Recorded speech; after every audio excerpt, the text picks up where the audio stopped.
I always believed that no matter what happened outside, home would always be a safe place.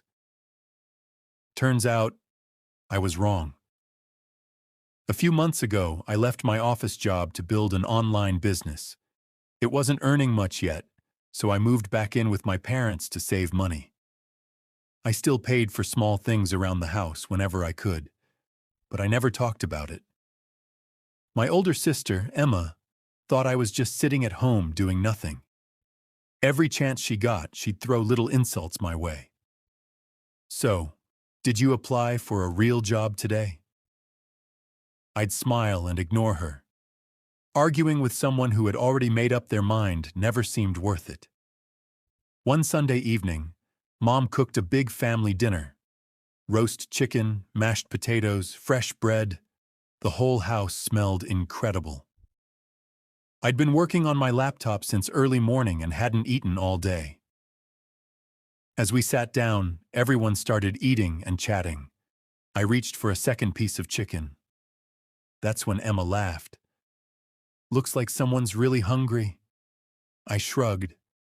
"I skipped lunch." She rolled her eyes. "Maybe you shouldn't eat so much." I looked at her. "What do you mean?" she smirked. "You didn't contribute a penny to this dinner. Maybe leave some food for the people who actually paid for it."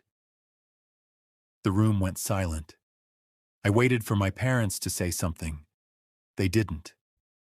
That silence hurt more than her words. I slowly put the chicken back on the plate. "You know what? I'm done." I stood up and walked upstairs. As I closed my bedroom door, I heard Emma laughing downstairs. That night, I made a decision. If everyone believed I contributed nothing, I'd stop contributing completely.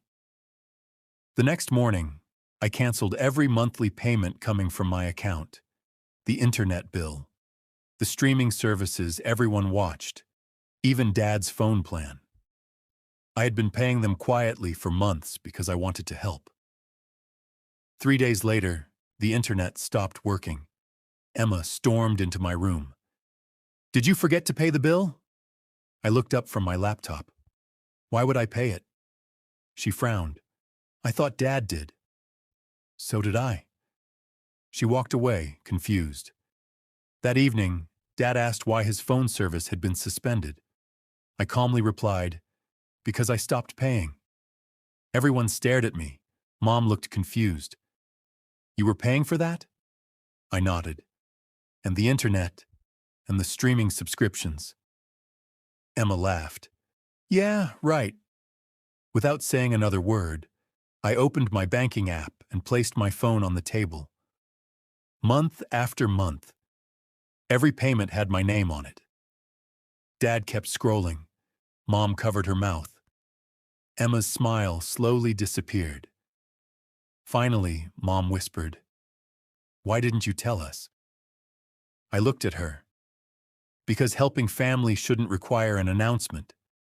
Then I turned to Emma. "But apparently respect does." She couldn't even look at me. For the first time in years, she had nothing to say. A week later, she knocked on my door. "I owe you an apology." I stayed quiet. "I judged you without knowing the truth." I nodded. "You did." "I'm sorry." I accepted her apology, but I also told her something she'd never forget. Respect people before you know what they can do for you, not after. A few months later, my online business finally took off. I signed several clients and earned more than I ever had at my old job. Soon after, I moved into my own apartment.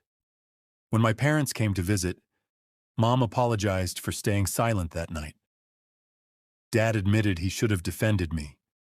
As for Emma, she never again commented on how much food I put on my plate. Funny how quickly people stop counting your bites once they realize you've been carrying more than they ever noticed. Sometimes the people who speak the least are the ones contributing the most, and the truth always finds its way to the table.